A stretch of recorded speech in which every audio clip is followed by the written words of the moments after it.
When is it all going to finally be enough? Hey guys, welcome back to my channel. Tonight is another Let's Chat episode. I'm really happy with the direction that I have been taking with this. I think that it's been a lot of fun and it's been such a amazing and rewarding experience because I love reading your guys' comments. So even if you're afraid to comment, please do. I really just enjoy reading your guys' comments. Whether they're good or bad, and if you have pointers or no pointers, or you just want to share your experience, or you want to say this was helpful, anything really helps me and really keeps me going. Anyways, when is it enough is the point of this episode today. So what I mean by that is whether specifically in relationships, but it can also be with career or school or just many different things. It's really hard to determine when it's enough. Specifically relationships, like that could be dating, friendship, anything, familial, no matter what relationship it is, it can be really hard when you develop comfort around a person, or you trauma bond, or you're just, you just share more of yourself with that person than you have ever shared in your life. It's just really hard to walk away. And honestly, what inspired this episode is the breakup that I have been going through. It's been really hard on me and it has hit me very hard. Last night I had a really bad night because I was not in the best headspace. I was not doing too well.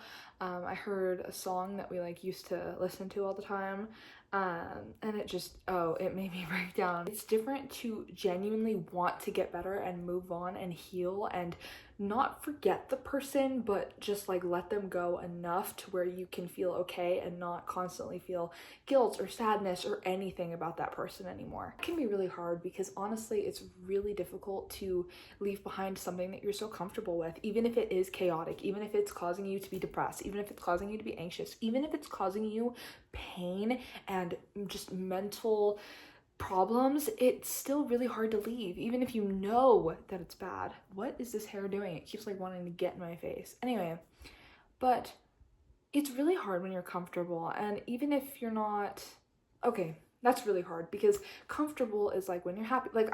If I laid back right now and I just sat here and I watched some YouTube, I have my hot chocolate here, I'm good, I'm comfortable, versus comfortability with someone that you've shared so much with that it's how do I just walk away? Easy to stay in a situation. Now, I'm going to use a different example that doesn't pertain to a relationship for those of you who can't really relate to a relationship aspect. I have struggled with depression since I was about 10 years old. And at the time, over the years, I've gotten a lot better, obviously. I'm doing really great right now, but I'm really proud of myself. Anyway, but I'd say freshman, sophomore year, I was really comfortable with the pain that I was feeling. I was really comfortable in my sadness. The reason why it was comfortable is because I had been dealing with it for so long, and it was so scary to move on and try to heal because I knew that the process of healing is difficult. It's so difficult. The way I describe it is you're down here with depression. So you're in a pit. So if you've seen Coraline when she falls into that spider web thing, that's what it felt like. And it felt like the monster was just dragging me down every time that I would even try to get better. And that's the thing, is that I think that part of me wanted to stay in the depression because even though I hated it and even though it was absolutely destroying me, it was something that I knew for so long. And that's the same thing with an abusive relationship, or even just a relationship in general that's just ending, and it's ending, but you just don't want it to. And it's so hard to walk away. Oh my gosh, when I broke up with him, it was so difficult for me to just say, okay, I have to go. And because I loved him, and I still kind of do, and we had a really beautiful relationship, and like I have said before, I've shared so many experiences with him that it's how do you even move forward? Anyway, back to the depression thing. So you're at the bottom with depression. That's how you feel. And you're trying to climb. And if you're comfortable with the depression and and the sadness is just comfortable, the other mother is going to come drag you down, okay, and keep bringing you further and further down, and it's going to be a harder pit to crawl out of because you keep dealing with it. Like, you don't even try to get better at that point. You're just constantly just sitting here like, oh well, dealing with it, you know? It's really hard to get out of that, but like I have said, I have fallen down so many times to the bottom of that pit, and yeah, the climb gets even harder every damn time.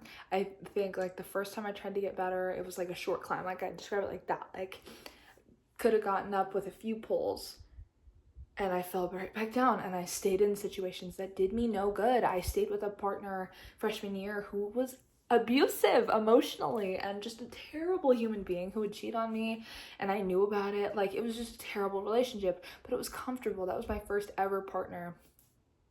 A. B, it was just nice to have somebody that I could go to and say anything to. Then I had finally had enough after over a year of being with her. I know, crazy. Anyway, but I had finally had enough, and I was like, okay, I need to get out of here. This is not good. This is not healthy. Do I want to even be with you anymore? No, you're draining me. I am losing every part of myself. Every little thing about me that I didn't have anymore. I had a little spark left, enough that if I clanked 2 rocks together, it would ignite. But I had to do what I had to do to ignite it again. It was my responsibility. It was in my hands to get out of there.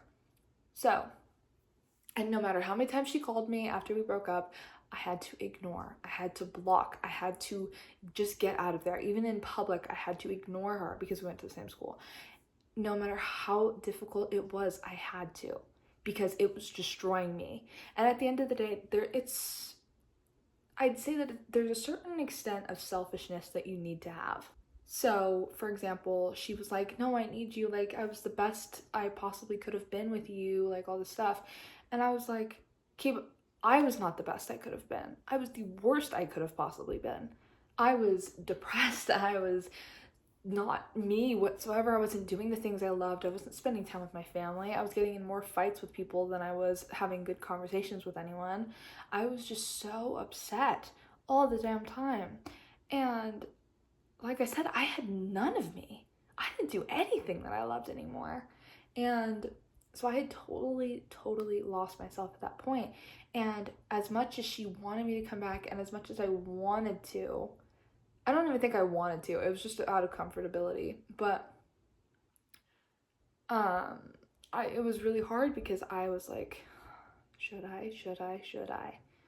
And I was like, no, I can't. I have to choose me this time. It has to be me this time. I, my whole life, have chosen everybody before me. Everyone. And at that point, I had chosen myself. And then I got in another relationship, and I still put him above my own needs. And then I got out of that one. And then for a year, I was totally good and really finding myself. I was still depressed, but I was like finding a way out of it, you know? And then I get in another relationship, and I was the happiest I had been in a relationship, okay? And really kind of in general in high school, honestly. But anyway, and then that relationship ended, and I was devastated. And as much as I wanted to go back because of the comfortability and because we had so much that we had done, and it was so hard to let someone go. Even now, it's so hard for me to just be like, oh, yeah, he's not in my life anymore. Like, what? I look back at photos, even if he's not in them, it's like, I remember what we did later that day. I remember what we were talking about this day. I remember, you know, like, just all these things. And I'm sorry, I'll be right back. Enough about him, because it's just gonna make me cry, honestly. And I don't really feel like crying tonight. So, anyway, my point is that it's comfortable in the sense of, you know what it is. It's safe. Even with food is a good example, a good comparison, I guess, right now. If you love cheeseburgers, I love cheeseburgers. Oh.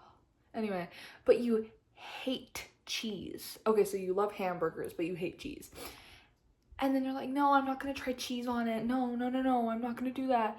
And then one day you finally trust it, and you finally try it, and you're like, This is what I've been missing out on. You have to love yourself enough to get out of a situation. You can't save everybody, and even if you're with somebody and you think, oh, I can fix him, oh, I can fix her, I've thought the same thing. You can't change people like that. And I'm sorry, I know that was like a little aggressive, but you genuinely can't change every single thing about a person, or at least their worst traits, because a lot of them come from different areas of their life that you were not a part of. They are them because of things that you can't change. They can't change, okay?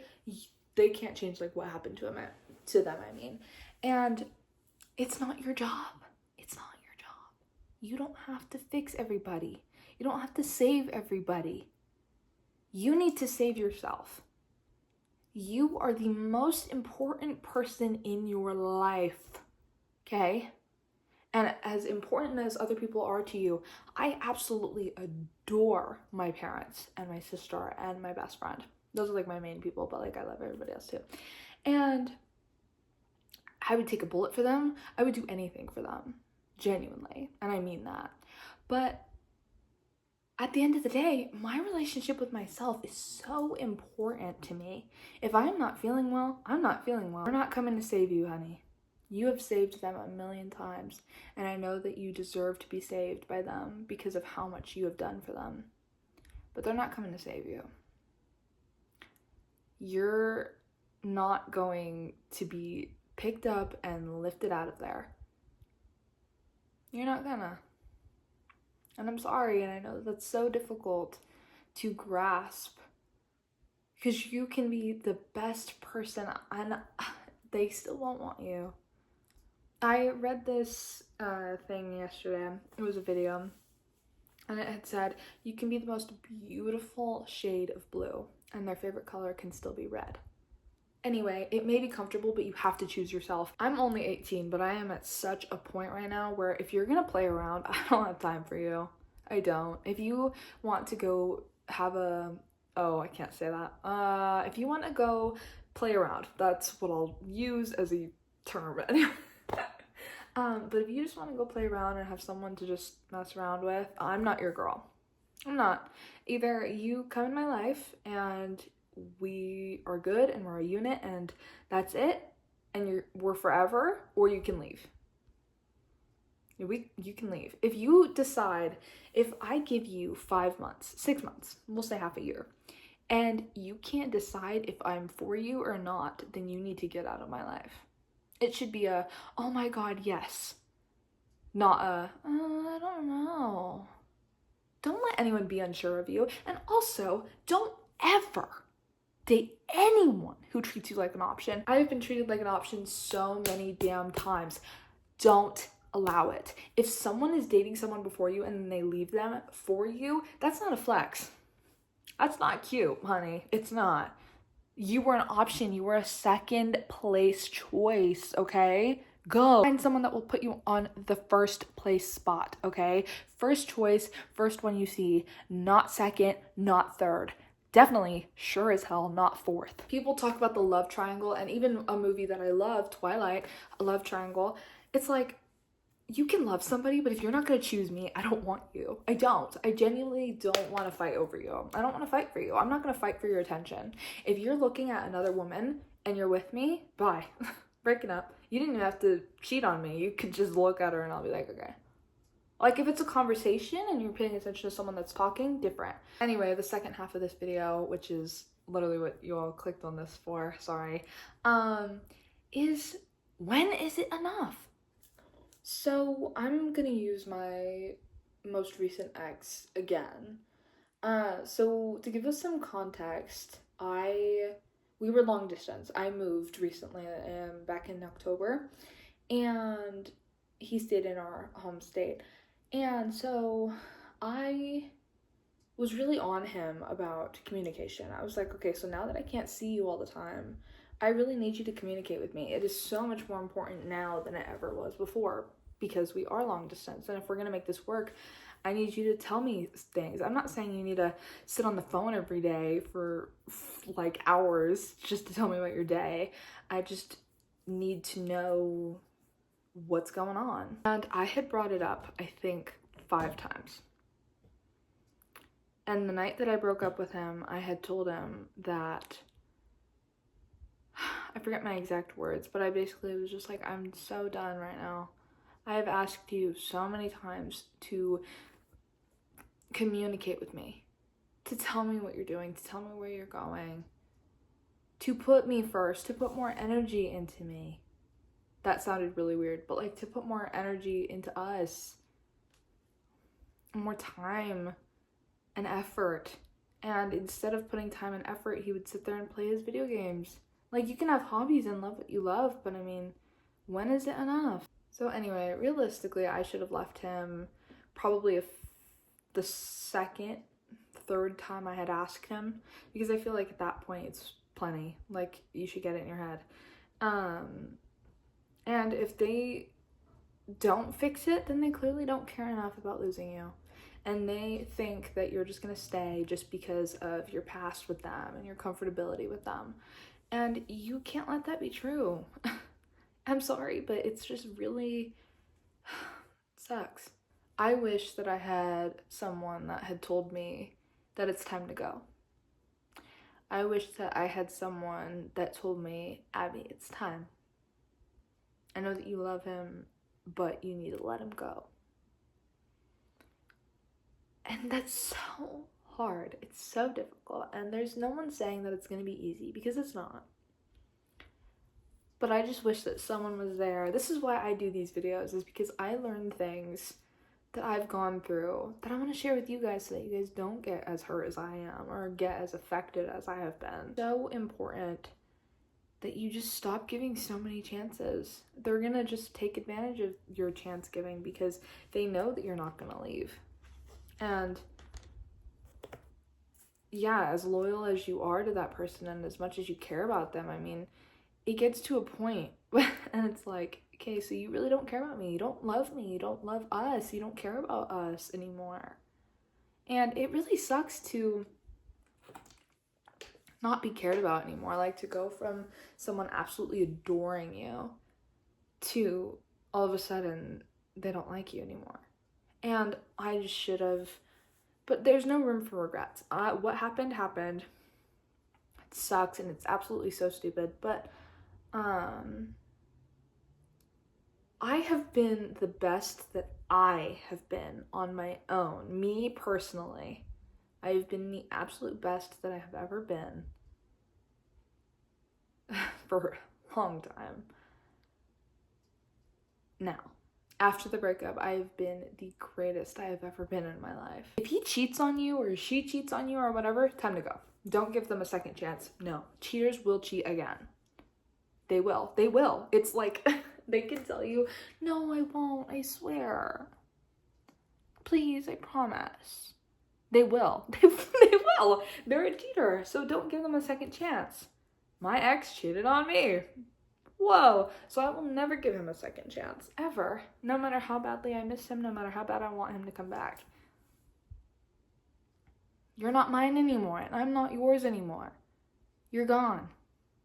You are no longer relevant in my life.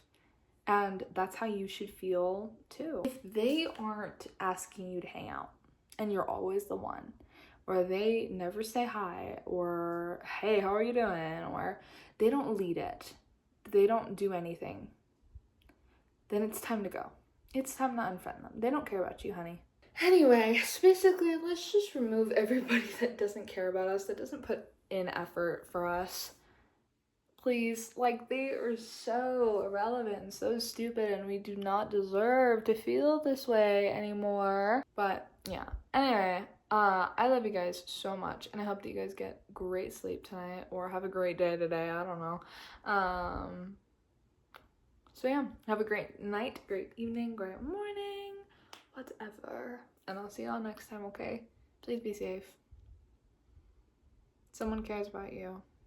And if they don't, then I hope that you care about yourself enough. And I care about you, okay? And if you really have no one to talk to, leave a comment. I will respond. I respond to everybody. So, anyway, I love you guys. Bye.